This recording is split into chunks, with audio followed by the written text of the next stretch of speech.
할렐루야. 오늘도 주 앞에 나오신 여러분 모두에게 하나님이 주시는 특별한 은혜가 있기를 주의 이름으로 축원합니다. 인간의 힘이 참 강하고 위대하죠. 세계 역사, 우리의 앞에 보여지는 모든 산물들은 다 인간의 역사입니다. 사람이 만들어낸 거예요. 그런데 우리가 나이가 점점 들어가면서 느끼는 것은요, 참 우리의 힘이 너무도 나약하고 우리가 너무도 보잘것없는 존재라는 것을 많이 느끼게 됩니다. 특별히 우리의 나이가 80, 90을 넘어가면 내가 할 수 있는 것이 너무 없구나. 하루하루가 어떤 의미에서는 너무도 무기력하고 너무도 연약함을 느끼는 시간들을 우리가 알게 됩니다. 바울이라는 분, 대단한 분이거든요. 아마 이 바울만한 인물이 세계 역사에 또 있을까 싶을 만큼 위대한 사람이에요. 학문의 세계, 그가 갖고 있는 영적인 세계, 또 그의 가문, 또 그가 만들어낸 하나님의 엄청난 일들, 엄청나잖아요. 아마 바울이라는 분이 없었다면 지금 세계의 복음 지도는 아마 많이 바뀌었을 겁니다. 이런 위대한 하나님의 종 바울도요, 시간이 가면서 이런 고백을 합니다. 내가 연약하다. 내가 너무 연약해서 내 힘으로는 할 수 없는 일들이 너무 많아서 나도 누군가의 도움이 없이는 살 수 없다. 이런 고백을 합니다.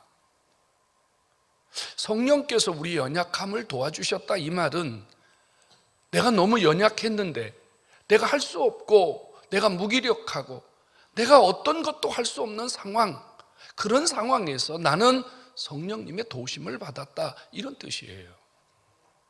연약함, 일종의 무능함이라는 말과 동일한 의미로 사용되는 말입니다.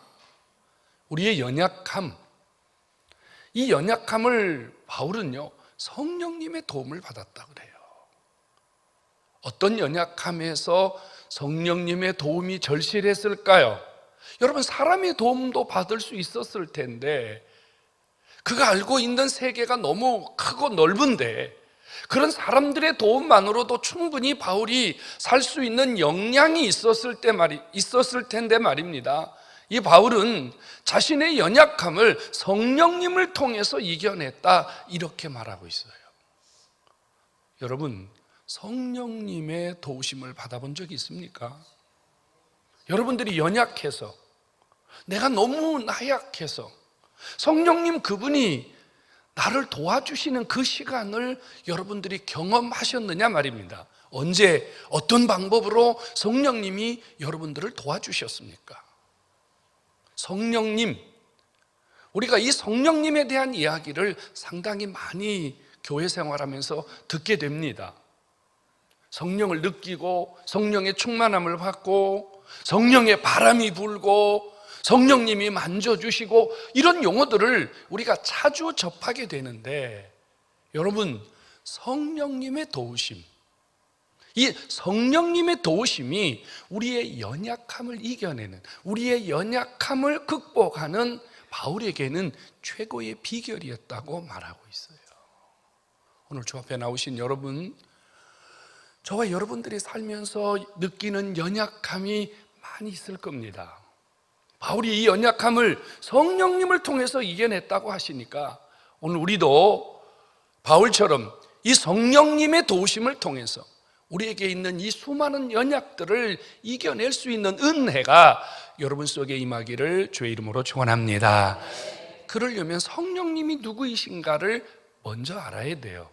성령님은 누구실까요? 성령님은 성삼위 하나님이십니다. 성부 하나님은 창조의 역할을 하셨고, 성자 예수님은 구속의 역할을 하셨고, 성령님은 우리를 도와주기 위해서 우리 곁에 오신 분입니다. 예수님이 요한복음 14장에서요, 내가 가면 너희에게 내가 보혜사를 보내주겠다. 그런데 그 보혜사라는 말 앞에 또 하나의 단어가 들어있어요. 내가 가면 다른 보혜사를 보내주겠다. 예수님도 보혜사예요.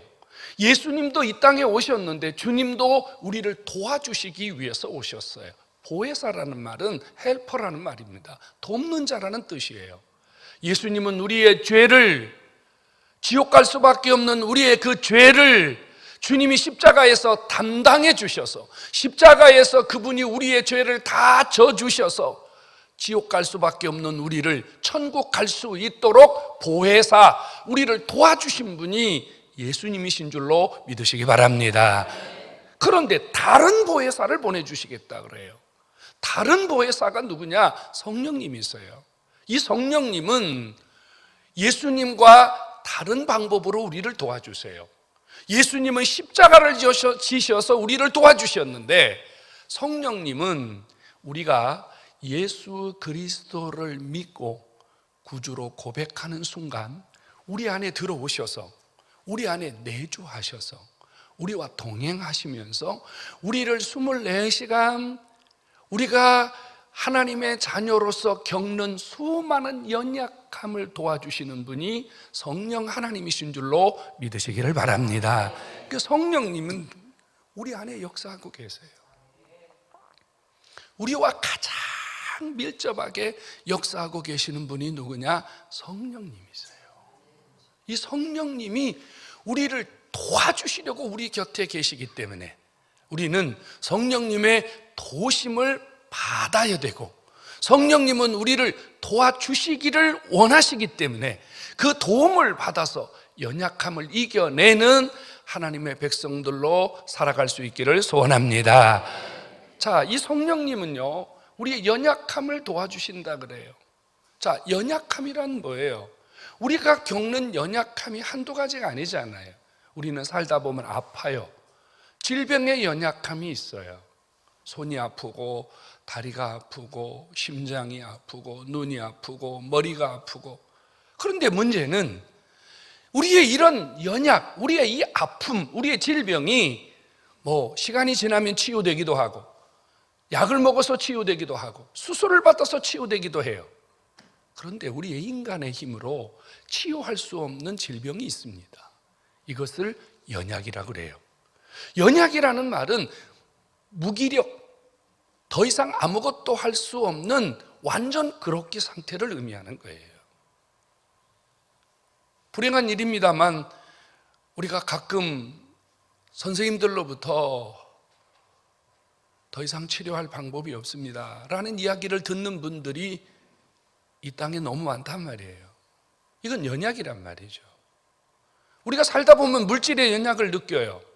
아무리 벌어도, 아무리 저축을 해도, 아무리 아침부터 저녁까지 수고를 해도 나아지지 않는 삶이 있어요. 가난이 탈출되지 않아요. 근근히 살아가는 삶에서 벗어날 길이 없어요. 물질의 연약입니다. 자식을 낳았습니다. 학교 보내주고 옷도 사주고 잘 되기를 바라는 마음으로 자식들에게 공을 들이잖아요. 그런데 이 자식들이 말을 듣지 않습니다. 공부도 하지 않고 밖에 나가서 도저히 학생으로서는, 자녀로서는 해서는 안 되는 일들을 마구 저지르고 다닙니다. 여러분, 아무도 그 자식을 통제할 수 없습니다. 이게 뭐예요? 연약이에요. 우리의 힘으로 할 수 없는 것은 다 연약이에요. 여러분, 내 마음이라 그래요. 우리는 내 마음대로 합니다. 내 마음이에요 이랍니다. 근데 여러분 마음을 여러분 마음대로 조정할 수 있나요? 여러분 마음에 낙심이라는 말 아시죠? 낙심이라는 것은 마음이 떨어졌다는 말이에요. 우리가 정상적인 페이스를 유지하고 가야 되는데 어떤 사건이나 사고나 어떤 문제가 생겼을 때 정상적인 삶의 궤도에서 우리의 마음이 툭 떨어질 때가 있어요. 낙심, 우울증이 오고 패배감이 오고 좌절감이 오고. 내 마음이잖아. 근데 여러분들이 여러분 마음을 마음대로 움직일 수 있나요? 안 됩니다. 이거 연약이에요. 이런 연약함을 우리는 통째로 지니면서 삽니다. 이 연약함을 우리 힘으로 이길 수 없었다. 이게 바울의 고백이에요. 그래서 바울이 고민했겠죠. 이런 연약함을 어떻게 극복할 수 있을까? 공부를 많이 한 사람이니까 책을 많이 찾아보거나 책을 많이 읽거나, 그는 아주 똑똑하고 학벌이나 혹은 권력이나 명예나 가문이나 뭐 이런 것들이 특별한 분이기 때문에 인맥이 얼마나 많았겠어요. 많은 사람들을 찾아가서 조언을 구하기도 했지 않겠어요? 근데 그의 결론이 없었다 그 말이에요. 인간이 가지는 그 연약을 바울 스스로는 극복할 수 있는 길이 없었는데, 어느 날 그의 연약을 이기는 방법을 찾았는데 성령님이 도와주시니까 되더라 그 말이에요. 성령님 말이에요. 그런데 여기 도와준다는 말이 참 의미심장한 단어예요. 성령님이 우리를 도와주신다라는 이 헬라 말은요, 무슨 뜻이냐면요, 이쪽 자리에서, 여기에서 지금 내가 연약함에 빠졌어요. 여기서 내가 아파요. 여기서 내가 가난해요. 여기서 내가 지금 곤란을 겪고 있어요. 여기서 지금 내 힘으로 할 수 없는 그렇게 상태에 있어요.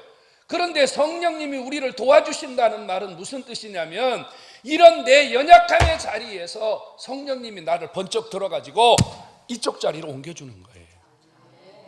이게 뭐예요? 성령님이 우리를 도와주시는 방법인 줄로 깨닫기를 축원합니다. 아파요.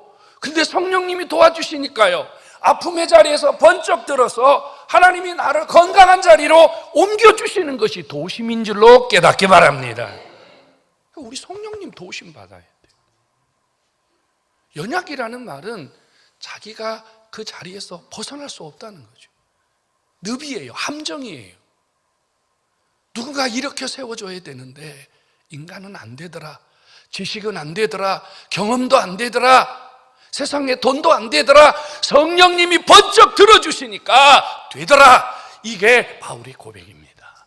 오늘 주 앞에 나오신 여러분, 여러분들의 모든 연약을 번쩍 들어서 강함의 자리로, 여러분들의 연약을 번쩍 들어서 할 수 있는 자리로 옮겨주시는 성령이 계신 줄로 믿으시기 바랍니다. 이 도심을 받아서 여러분들의 연약을 매일매일 극복해가는 하나님의 사람 되기를 주의 이름으로 축원합니다. 그런데 여러분, 이 연약함의 자리에 있을 때 내가 하나님, 나 아무것도 못해요. 나 여기서 그냥 이렇게 살다 죽을래요. 하나님은 이런 사람을 절대로 번쩍 들어서 옮겨주지 않습니다. 우리가 연약한 자리에 있을 때 성령님이 우리를 도와주시려면 뭐가 필요하냐면요, 성령님이 우리에게 오시는 통로가 필요해요. 그냥 올 수가 없어요. 여러분 아무리 계곡에 좋은 물이 많이 있어도 그 좋은 물을 퍼다 주는 통로가 있어야 돼요. 바가지에다 담아다 오든지 통에 담아 오든지 배수로를 만들든지, 여러분 통로가 있어야 돼요.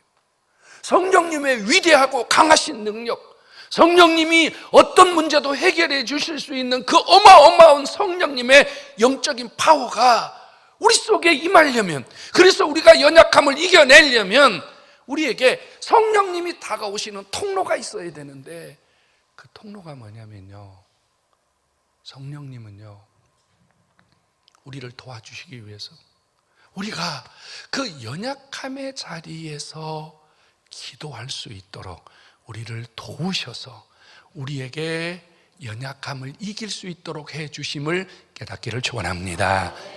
여러분, 아무것도 하지 않는 사람은 어떤 역사도 일어날 수 없어요. 성령님이요 이렇게 말씀합니다. 우리가 연약에 빠졌을 때 빌 바를 알지 못하나 성령님 그분이 말할 수 없는 탄식으로 우리 곁에 오셔서, 우리 안에 오셔서 우리가 기도하도록 하나님이 우리의 마음과 생각과 우리의 삶을 이끌어 주셔서 우리를 도와줄 수 있는 통로를 만들어 주시는 줄로 믿으시기 바랍니다. 여러분, 기도하는 사람이 연약함을 이겨내는, 기도하는 사람이 성령님에게 번쩍 들려서 문제를 해결하는 능력의 사람임을 깨닫기를 축원합니다. 하나님은 기도하는 장소에 찾아오세요. 하나님은 기도할 때 연약함을 이길 수 있는 하늘의 능력과 땅의 능력을 주시는 줄로 깨닫기를 축원합니다. 여러분, 기도의 이야기를 하루 종일 해도 지나치지 않습니다. 우리는 전부 다 알아요. 기도할 수 있는데 왜 낙심합니까? 기도할 수 있는데 왜 실망합니까? 기도할 수 있는데 울고 있습니까? 그런데 막상 우리가 연약함에 빠지면 여러분, 기도할 수 없습니다. 기도해야 된다는 사실은 알지만 기도의 자리로 나아갈 수가 없어요. 그런데 성령 하나님이 얼마나 위대하시냐면요, 우리를 일으켜 세워주시고 그 연약함에서 성령님이 우리를 다시 들어서 기도할 수 있도록 우리 마음속에 끊임없이 기도의 소원을 주시고 기도할 수 있도록 기도의 자리로 구체적으로 어떤 방법을 통해서든지 우리를 자꾸 기도의 자리로 나아가게 하시는 분이 성령님의 역사인 줄로 깨닫기를 축원합니다. 그러니까 여러분들이 고난을 당할 때 한순간 이런 마음이 들 때가 있거든요. 아, 내가 이러고 있으면 안 되지, 기도해야지, 내가 기도해야 되는데, 그때 기도하면 기적이 일어난 줄로 믿으시기 바랍니다. 그때 여러분들이 기도해야 되는데 이런 마음이 막 올라오는데 여러분이 그때 기도하지 않고 그 마음을 싹 잘라버리면요, 성령님의 도우심을 받는데 시간이 걸려요.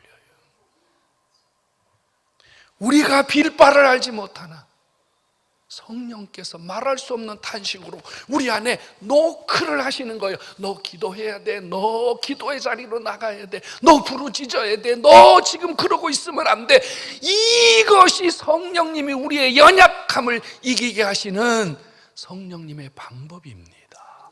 성도 여러분, 오늘 이 말씀을 들으시고 내가 기도를 놓쳤구나 라고 하는 생각이 있으신 분이 있다면, 바로 기도의 자리로 나아가신다면 여러분 삶을 도우시는, 연약을 이기게 하시는 아버지의 능력이 곧바로 여러분 삶 속에 임할 줄로 믿으시기를 축원합니다. 성령님이요, 우리 연약함을 도와주세요. 성령님이 우리 연약함을 도와주시는데, 잘 보세요. 우리 주변에서요, 성령님의 도우심을 받는 분이 있어요. 성령님의 연약함을 이기게 하시는 능력을 받는 분이 있어요. 이분이 누군 줄 아세요? 여러분, 성령님은 어떤 분이시냐면요, 하나 되게 하시는 분이에요. 싸우고 분열하고 원망하고 불평하고 이간질하고, 이건 성령님의 역사가 아니에요. 성령님은 하나 되게 하시고 자꾸 화해하게 하시고 자꾸 품어주게 하시고, 이게 성령님이세요. 성령님의 역사는요, 하나님과 하나 되게 만들고 교회와 하나 되게 만들고 성도와 성도가 하나 되게 만들고 돌아선 사람을 바로 세우고, 할렐루야. 이게 뭐예요? 합력하여 선을 이루는 거예요. 성령님이 우리의 연약함을 도와줄 때 누구를 도와주시냐면요, 자꾸 하나 되게 하는 사람, 합력하여 선을 이루는 사람, 자꾸 손잡고 같이 합시다, 함께 합시다. 할렐루야.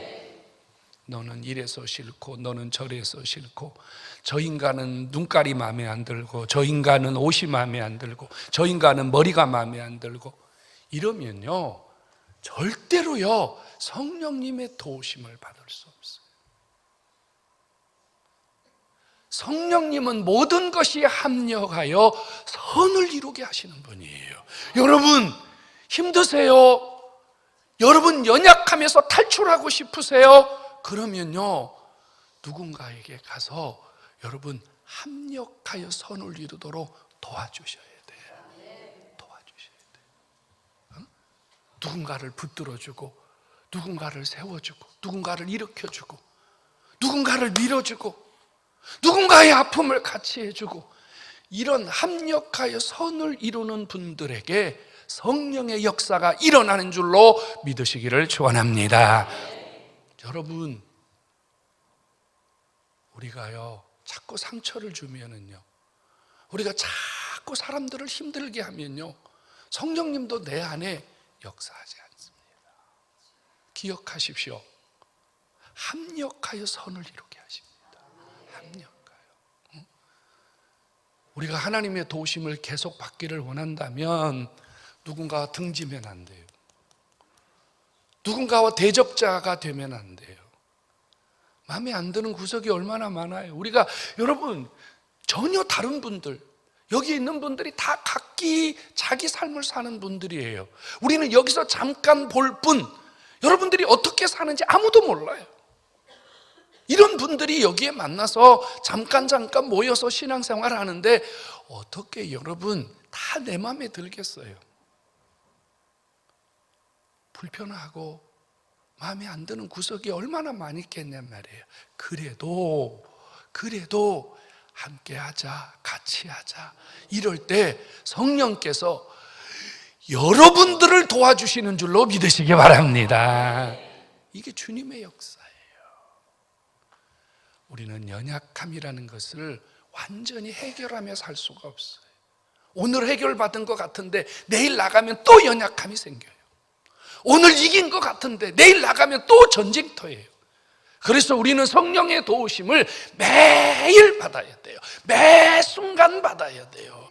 그리고 어떨 때는 성령님이요, 우리를 도와주시기 위해서 우리의 삶 속에 크고 작은 문제들을 통해서 찾아오실 때가 있어요. 여러분 이 설교를 잘 들으셔야 됩니다.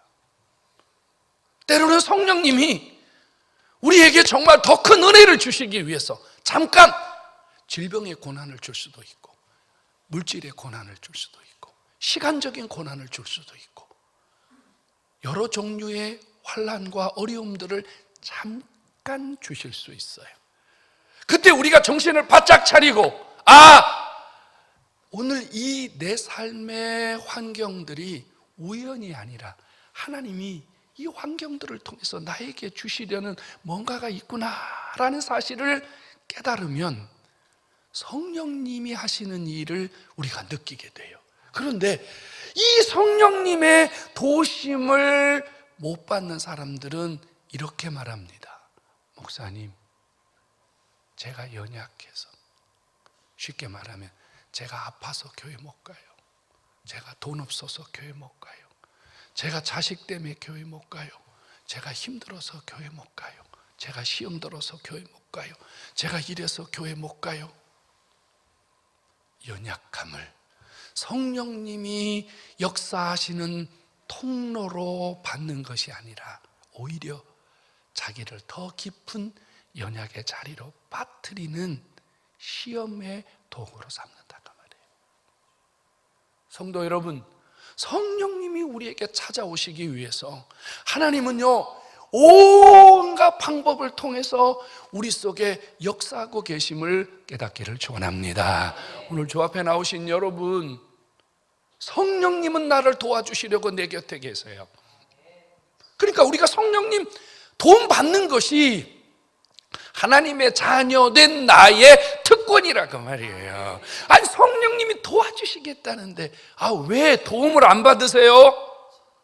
어린아이가요, 자기가 아무것도 할 수 없는데 부모를 향해서 이렇게 당돌하게 말합니다. 나는 오늘부터 독립합니다. 독립. 돈 안 주셔도 됩니다. 집 안 주셔도 됩니다. 먹을 거 입을 거 안 주셔도 됩니다. 나 오늘부터 내가 독립하며 혼자 살겠습니다. 글쎄 생각은 가상한데 가능할까요? 아닙니다. 그래서 법적으로요, 만 18세가 되기까지는 부모가 책임져 줘라, 이게 법이에요. 만 18세까지는 연약함이라고 말이에요. 이때는 이 연약함을 누군가 도와줘야 된다고 말이에요. 이걸 법으로 정해놨다고 말이에요. 여러분, 우리가 하나님 앞에 도움을 받는 것은요, 이 세상에 사는 동안 우리가 하나님 앞에 받은 복이요 권리임을 깨닫기 바랍니다. 여러분, 천당 가면 우리는 연약함이 없기 때문에 천당 가면 주님의 도우심 안 받아도 돼요. 만 18세까지는 부모의 도우심을 무조건 받도록 법이 정해놓은 것처럼 이 땅에 사는 동안은 성령님의 도우심, 성령님이 우리를 도와주신다는 이 약속을 믿고 성령님의 도움받기를 간절히 소원합니다. 그러기 위해서는 어떻게 해야 돼요? 제일 먼저 해야 될 것이 주님을 불러야 돼요. 저 좀 도와주세요. 저 좀 도와주세요. 아니 아파 죽겠는데 선생님한테 가서 아파요 그래야지 끙끙 앓다가 죽어요. 죽습니다. 우리나라 아주 유명한 재벌이요. 그 문제가 생겨서 감옥에 갇혔는데요. 일주일인가를 배탈이 났는데 참고 견뎠대요. 견디다 못해서 병원 갔는데요. 죽기 일보 직전이었답니다. 아프면 금방 얘기하면 되는데 3일 동안, 5일 동안, 7일 동안 참았어요. 하루 이틀만 늦었으면 그 사람은 그것 때문에 죽을 수도 있었다 그래요. 성도 여러분, 성령님 그분은요 24시간 우리가 도와주세요 그래도 시끄럽다 나 잔다 이런 일 없다고 말이에요. 졸지도 주무시지도 아니하시며 여러분들을 도와주시는 분이 성령님이시기 때문에 언제든지 그분 부르시고 그분 찾고 그분에게 손 내밀어서 도우심 받는 삶 되기를 주의 이름으로 축원합니다. 도우심 받기를 원하십니까? 관계를 재설정하십시오. 관계를 재설정하십시오. 지금 내가 하나님과 어떤 관계인지, 사람들과 어떤 관계인지, 세상과 어떤 관계인지, 가족들과 어떤 관계인지 관계를 재설정하십시오. 삐뚤어지고 등 돌아서고 욕하고 여기서는 성령님의 역사가 일어나지 않습니다. 합력하여 선을 이루어야 됩니다.